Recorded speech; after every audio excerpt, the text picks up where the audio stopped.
The air was heavy and warm, carrying the smell of strange flowers and wet soil. Ethan opened his eyes slowly, his head spinning, his vision blurry. Bright green leaves moved above him, blocking the strange orange glow of an alien sun. For a moment, he thought he was still dreaming, but then he heard it, a sound that was not from Earth, a sharp and low growl. Like metal scraping against stone, he tried to sit up, but something wrapped tightly around his chest and legs. It was not rope, not metal, it felt alive. Tightening as he moved, he froze, his heart beating fast, his mind racing to remember how he got here. Last thing he remembered was a flash of light in the sky, and then darkness.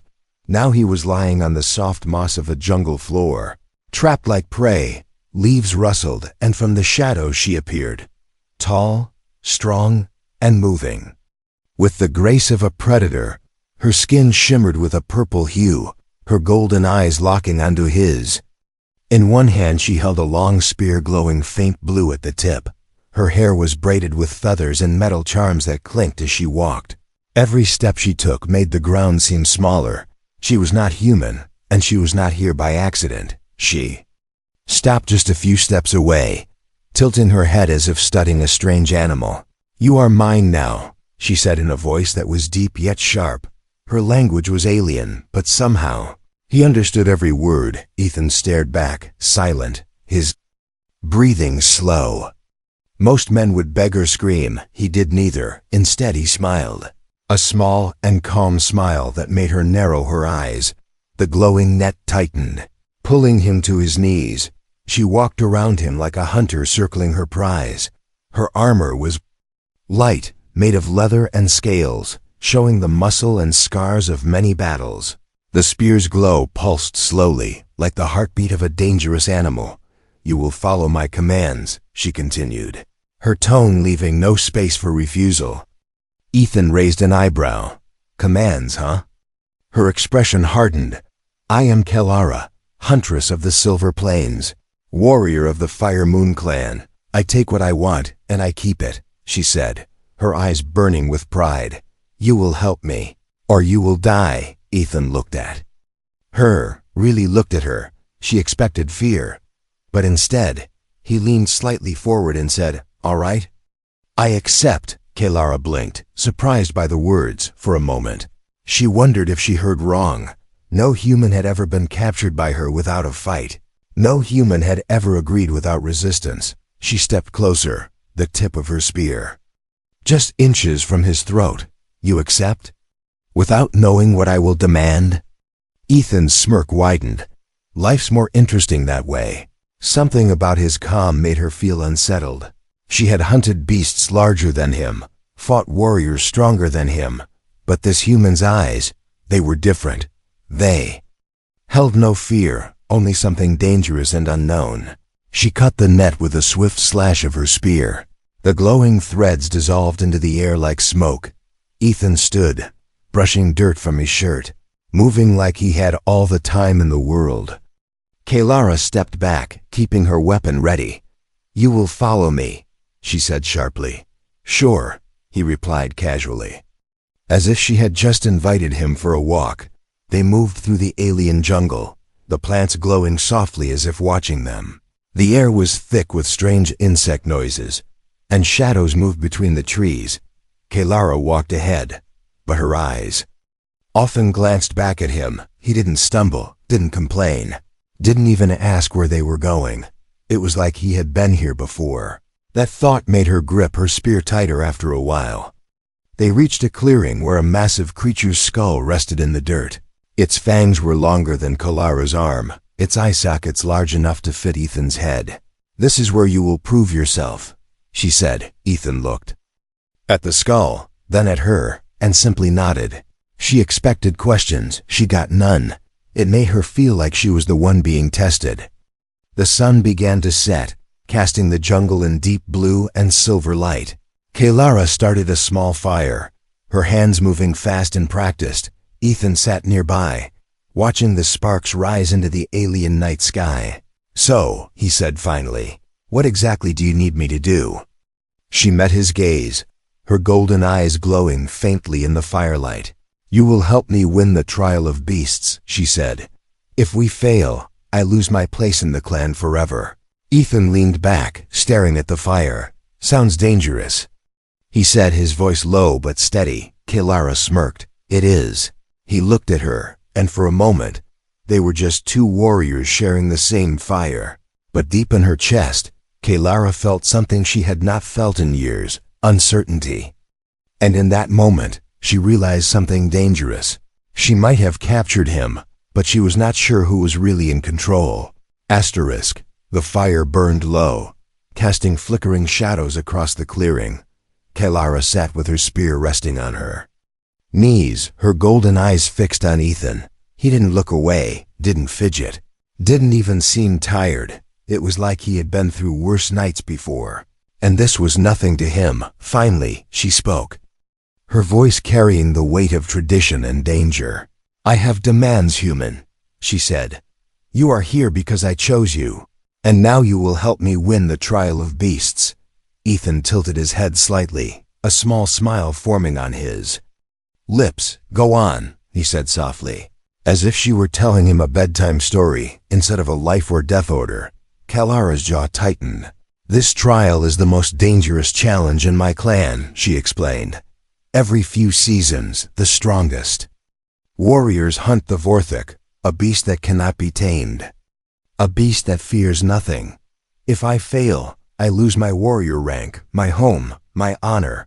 Her words were sharp, but beneath them, Ethan could hear something else: desperation. She needed this victory more than she wanted to admit. "And what exactly is my role?"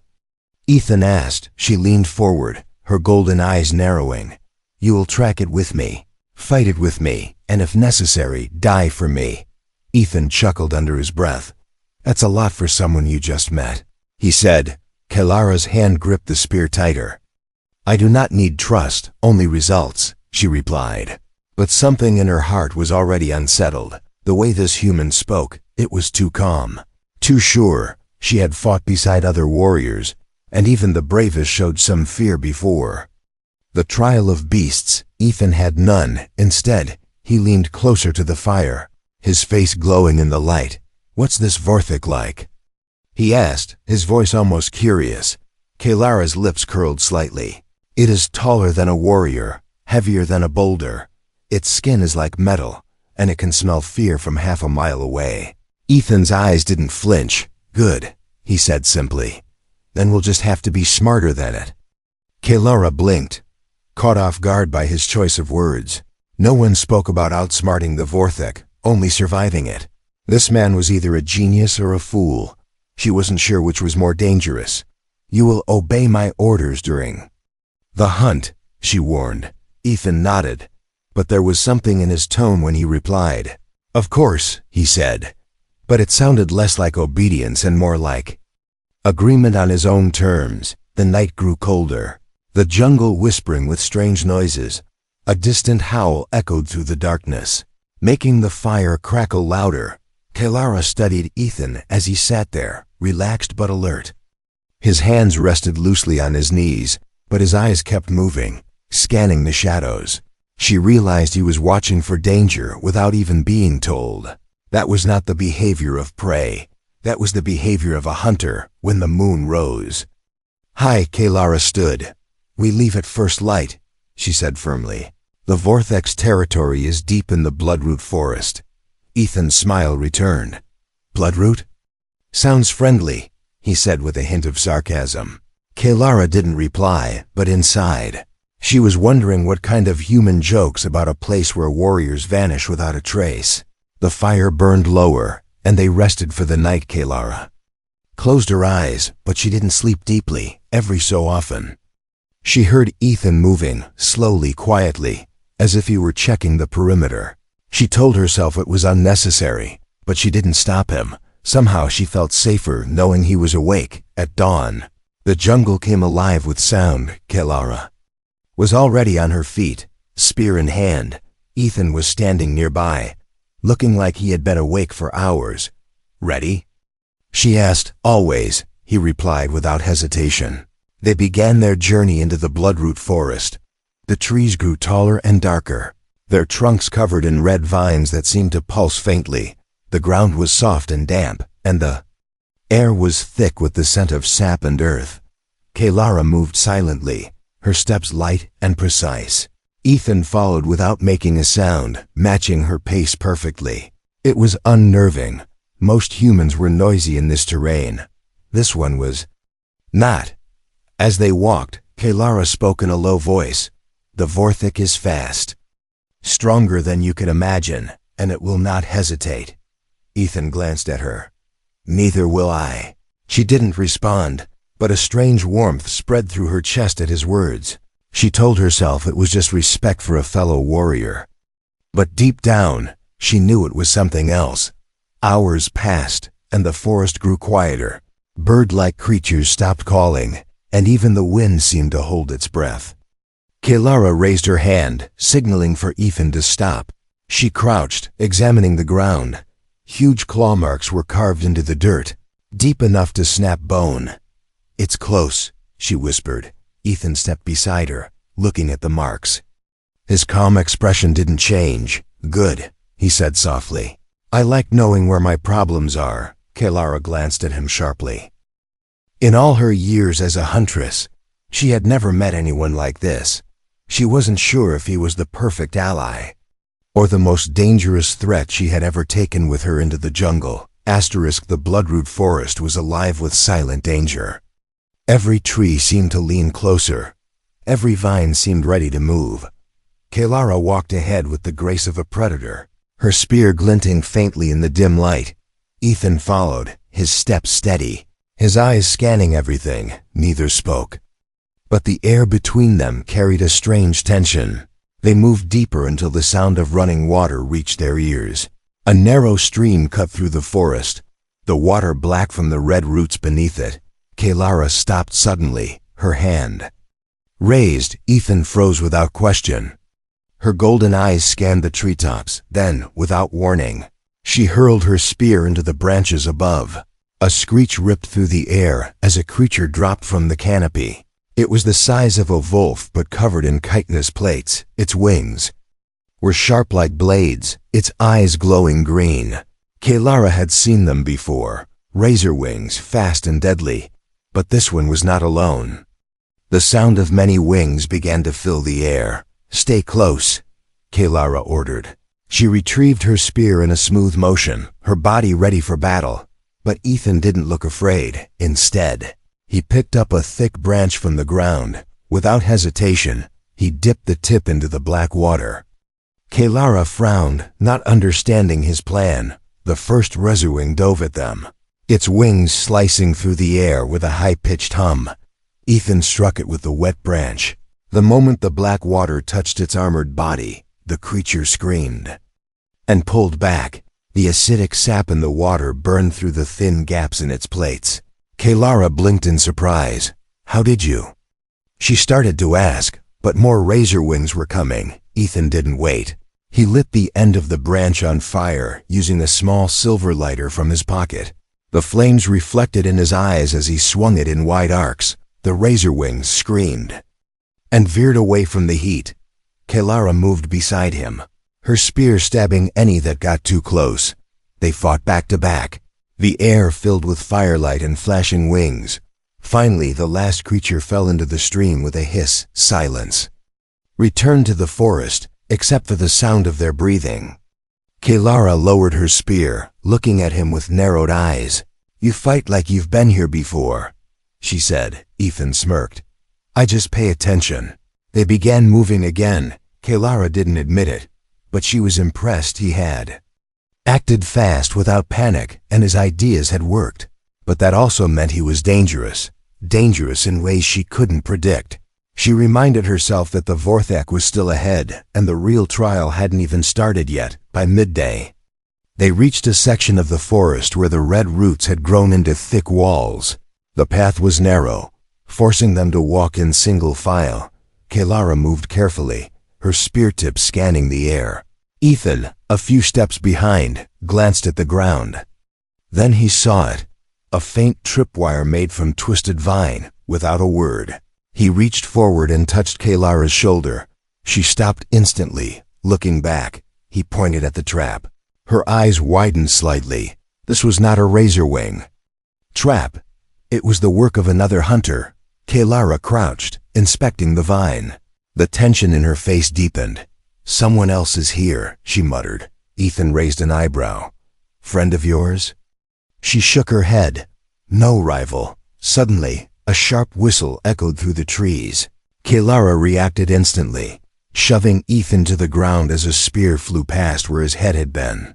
It lodged into a tree with a deep thud, the tip still. Vibrating from the impact, from the shadows, 3 alien warriors stepped out. They were tall like Kelara, wearing armor of bone and claw. The leader's eyes locked on Ethan. "So this is the human you brought," he said with a cruel smile. Kelara stepped forward, blocking Ethan with her body. "He is mine," she said coldly. The rival Huntress laughed. "Then let's see if he survives the forest." Without warning, the 3 of them vanished into the trees. Ethan sat up slowly, brushing dirt from his shirt. "Friends, huh?" he asked with a smirk. Kelara didn't answer, but the tight grip she had on her spear told him everything. As they moved on, Kelara's senses were sharper than ever. The forest seemed to hold its breath again. Ethan could feel it too, the silent weight of eyes watching them from the shadows. The Vorthik was dangerous, but now they weren't just being hunted by the beast. They were being hunted by something far more clever. The forest changed as they moved deeper. The air became heavy, pressing against their skin like a damp blanket. Every sound seemed distant, muffled, as if the trees themselves were listening. The red roots here were thicker, curling up the trunks like the claws of buried giants. A faint rumble passed through the ground beneath their feet. So low it felt more than it was heard. Kelara slowed her pace, her golden eyes scanning the shadows. "This is it," she said quietly. Ethan looked around, his eyes catching the deep claw marks on the trees. They weren't fresh, but each one was wider than his hand. The marks didn't just scratch the bark. They dug into it like knives through soft flesh. "The Vorthik hunts here," Kelara continued. Her voice was low, like she didn't want the forest to hear her. Ethan crouched beside one of the marks, running his fingers along the grooves. "Strong," he said simply. Kelara nodded. "And smart." She pointed to the way the marks curved. "It uses its claws not just to kill, but to mark its territory. It knows how to control fear." They moved on, stepping carefully over thick vines and shallow pools of dark water. Twice, Ethan stopped her from stepping into hidden pits covered with leaves. Kelara didn't comment, but she noticed. His eyes caught details most warriors would miss. The rumbling came again, this time a little stronger. Ethan's gaze lifted to the treetops. "Is that breathing?" he asked. Kelara's jaw tightened. "Yes." The trees here were oddly bent, leaning in strange angles as if something massive had pushed past them. Some trunks were snapped in half, their broken edges blackened and rotting. Kelara knelt to the ground and pressed her fingers into the dirt. It was warm. "The Vorthik passed here not long ago," she said. Ethan's lips curved into a faint smile. "Then we're close." They climbed a small ridge, and from the top, the land opened into a wide basin. The ground below was torn apart, massive gouges in the soil, pools of murky water, and bones scattered like dry leaves. Some bones were the size of Ethan's leg, cracked open as if by a giant's bite. Kelara's eyes locked on a fresh kill near the center, a massive beast with its body ripped clean in two. Steam still rose from the flesh. Ethan crouched low, scanning the basin with sharp eyes. "It's not here," he said. Kelara shook her head. "It's here, watching us." A shadow passed over them. It wasn't from a bird, and it wasn't from a cloud. Ethan's eyes flicked upward, catching the faint movement between the thick canopy. For just a moment he saw it, a massive shape, armor-like, hide glinting faintly. It moved with impossible silence for something so large. And then it was gone, swallowed by the trees. Kelara's grip tightened on her spear. "The Vorthik doesn't attack right away," she said. "It follows, studies, Tests its prey before the final strike. Ethan smiled faintly. Sounds like my kind of fight. Kelara gave him a sharp look. You don't understand. It can sense hesitation. It feeds on fear. Ethan's eyes held steady. Then let's make sure it feeds on something else. They descended into the basin, moving slowly. Every step was deliberate, every breath measured. Kelara's senses were on edge. She had hunted dangerous beasts before, but the Vorthok was different. It was more than muscle and teeth. It was patient, and that made it deadly. Halfway across the basin, Ethan stopped suddenly. Kelara turned, ready to snap at him, but he was crouched beside something. A strange pattern in the dirt. Long, shallow lines, evenly spaced. That's not claws, Ethan said. That's a drag mark. Kelara's eyes widened. The Vorthok was moving something, maybe storing its kill, or maybe it was bait. A low growl rolled through the basin, deep enough to make the ground tremble. Kelara spun, spear raised, from somewhere in the trees. A pair of molten orange eyes blinked open. The breath of the beast rolled over them, hot and smelling of blood and iron. Ethan didn't move. Kelara's heart pounded, but she forced herself to stay still. The eyes closed again, and the forest went silent. It's testing us, Kelara whispered. Ethan glanced up at the trees. Then we'll test it back. Kelara frowned. What do you mean? Ethan's voice was calm, almost too calm. We make it think we're the prey, but we choose where the hunt ends. Kelara didn't know whether to be impressed or worried, but she knew one thing. The hunt had truly begun, and in the Vorthok's territory, one wrong move meant death. The basin felt like the center of a storm that hadn't broken yet. The air was still heavy, waiting. Kelara and Ethan stood side by side, the shadows of the redroot trees curling around them like claws. Somewhere above, something massive shifted its weight. A rain of dust and bark drifted down, landing softly on Ethan's shoulder. Kelara's fingers tightened on her spear. It's close, she whispered. Ethan's eyes scanned the tree line, not for movement, but for patterns. The small gaps where a predator might strike. Too close, he murmured back. The forest gave no warning, no scream of birds, no rustle of leaves, just a sudden, crushing thud as the Vorthok dropped from the canopy. It hit the ground like a falling boulder. The shockwave rattled Ethan's teeth. The beast was bigger than he imagined, taller than Kelara, with shoulders as wide as a door. Its hide was layered in dark plates, each one ridged like the edge of a blade. A jagged horn jutted from its head, and its molten orange eyes locked onto them with unblinking hunger. Kelara moved first, darting to the left. The Vorthok turned toward her, claws tearing into the dirt. Ethan ran in the opposite direction, forcing the beast to split its attention. It lunged for Kelara, but she rolled under its swing, the tip of her spear scraping against its armor with a spark. No penetration. Too thick. She shouted. Then we make it move, Ethan called back. The Vorthok roared, the sound shaking the air itself. It charged at Ethan with terrifying speed. He dove aside at the last moment. Sliding across the damp soil, the beast smashed into a tree, splintering it into flying shards. Kelara used the distraction to leap onto its back, her legs clamping around its torso. She drove her spear down, aiming for the joint between two plates.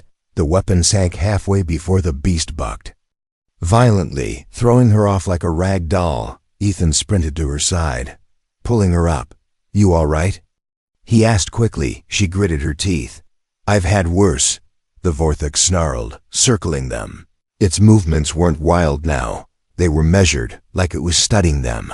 Kelara realized too late. It was learning. Every failed strike told it something new about their speed, their range, their tactics. Don't let it think, Ethan said suddenly. He reached into the pouch on his belt and pulled out two small silver cylinders. What are those? Kelara asked. Persuasion, he replied with a grin. He tossed one at the Vorthok's feet. A loud, cracking explosion filled the basin, followed by a cloud of blinding white smoke. The beast staggered, its senses assaulted. Kalara didn't hesitate. She charged forward, spear ready. Her strike hit the same joint she had tried before. This time it sank deeper. The Vorthek bellowed, twisting violently. Its tail swung out like a massive whip, slamming into Ethan's chest and sending him crashing into the dirt. The air left his lungs in a harsh gasp. Kalara turned toward him, but the beast's shadow loomed over her. Its claws were raised, ready to crush her. "Move!" Ethan's voice cut through the haze of pain. She dove aside just as another silver cylinder rolled to a stop beneath the Vorthek's head. It exploded with a deafening crack, the light so bright it burned aftermedges into Kalara's vision. The beast recoiled, roaring, its movements wild for the first time. Ethan forced himself to his feet, staggering toward her. "Now!" he shouted. Together they lunged, Kalara's spear driving into its exposed neck seam, while Ethan struck its jaw with a jagged shard of broken armor he had grabbed from the ground. The Vorthek's roar became a choking snarl. It stumbled, then spun in a blur of power and fury. Kalara was knocked off her feet, Ethan barely managing to keep his grip. The beast's eyes locked on him. Molten and furious, it opened its jaws, revealing rows of curved teeth dripping with steaming saliva. Kalara scrambled to her knees, but she was too far away. The Vorthek's head lunged forward. Ethan didn't back away. Instead, he leaned in, his voice low and sharp. "Bite me and I win," he said, almost like a dare. The beast froze, just for a heartbeat. Then its eyes narrowed, and with terrifying speed, it spun and bolted into the trees. The ground shook under its retreating weight. And then silence. Kalara stared at Ethan, chest heaving. "What did you just do?" she demanded. Ethan smirked, rubbing his shoulder. "Gave it something to think about," he said. But the smirk didn't hide the way his eyes were following the tree line. Kalara realized the truth. The Vorthek wasn't retreating. It was repositioning, and the next time it came for them, it wouldn't miss. Asterisk. The silence after the Vorthek's retreat was worse than its roar. It was the kind of silence that made every leaf sound too loud. Kalara stood still, her spear tight in her grip, her eyes searching the shifting shadows. Ethan didn't move either, not because he was afraid, but because he knew the beast was still here. "It's circling," he said quietly. Kalara nodded once. "It's testing the angles." The ground beneath their feet trembled again, a faint, steady rhythm. But the sound wasn't coming from one direction. It was coming from two. Ethan's eyes narrowed. "There's more than one," he muttered. Kalara's face went cold. "The Vorthek does not hunt in pairs," she said. Her voice had a sharp edge, part disbelief, part fear. "Unless—" She stopped, realizing what it meant. "This is a nesting ground." The air grew heavier. From the far edge of the basin, a second shape emerged, slightly smaller, but faster, its hide less armored, but its movements sharper. It wasn't here to fight. It was here to drive them toward the larger one. The first Vorthek stepped out from the opposite tree line, molten eyes burning in the dim light. Ethan's mind clicked into overdrive. "This is a funnel," he said. "They're hurting." U.S. Kalara's knuckles whitened around her spear. She knew he was right.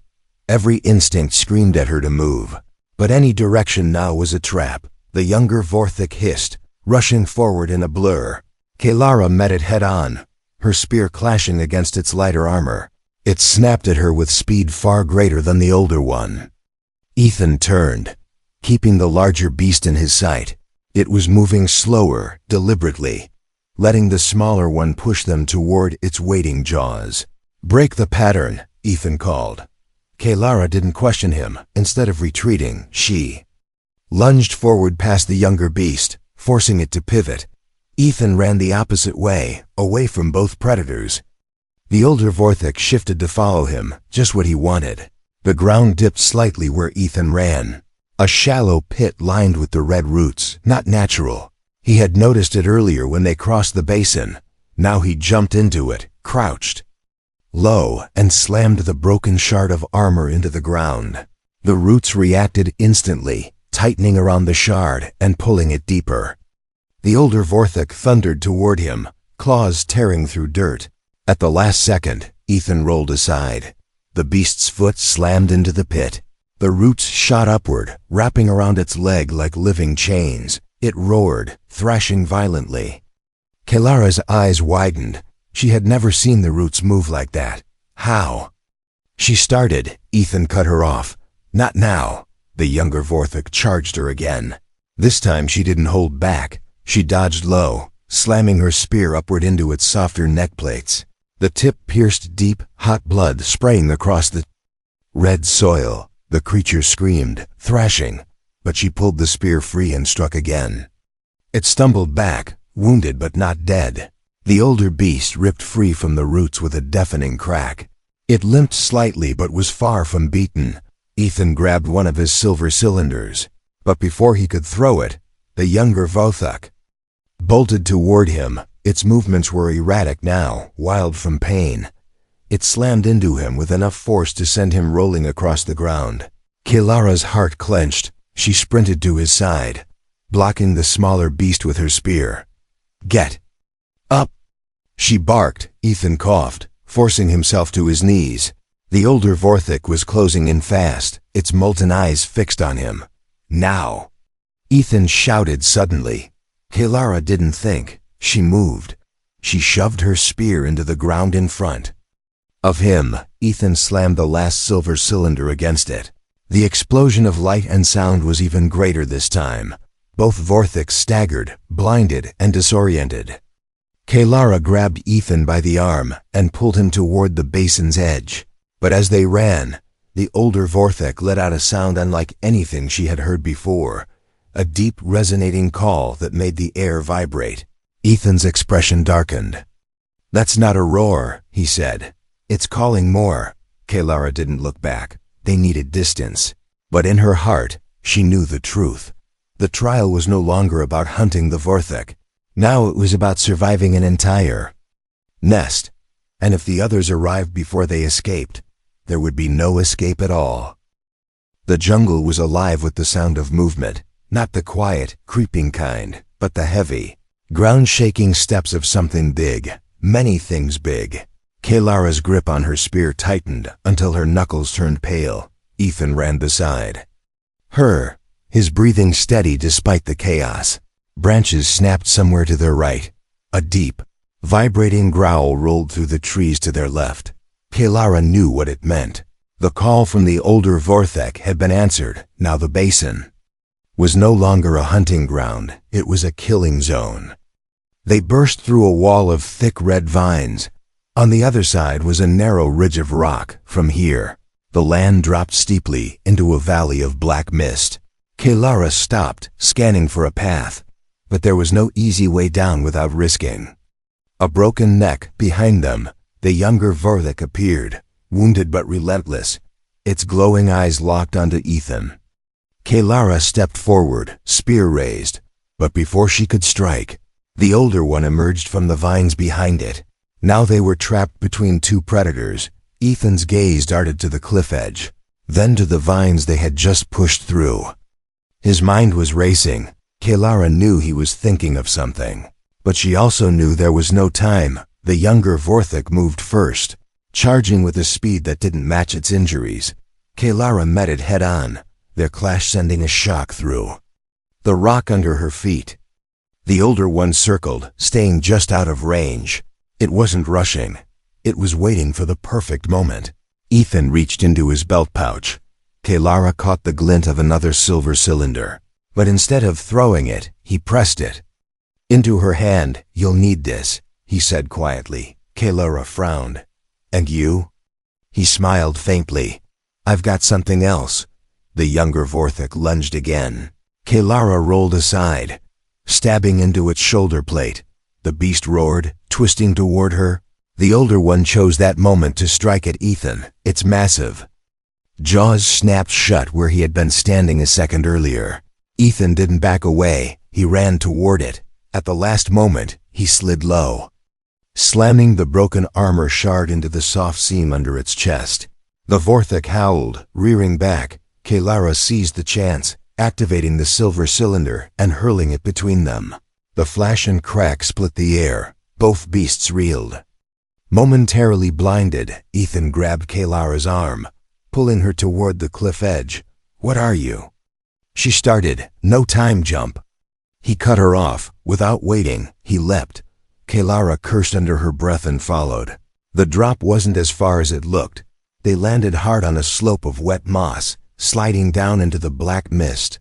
The world blurred into streaks of green and red until they crashed into a shallow pool at the bottom.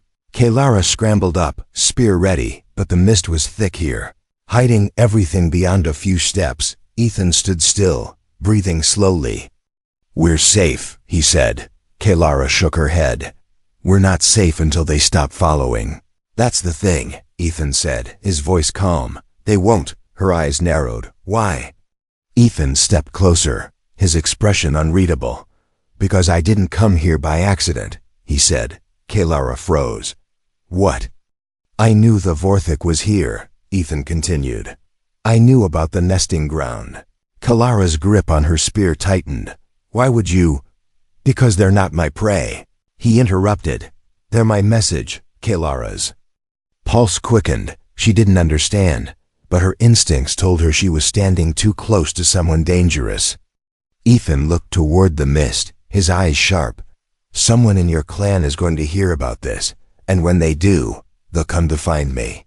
The ground trembled again.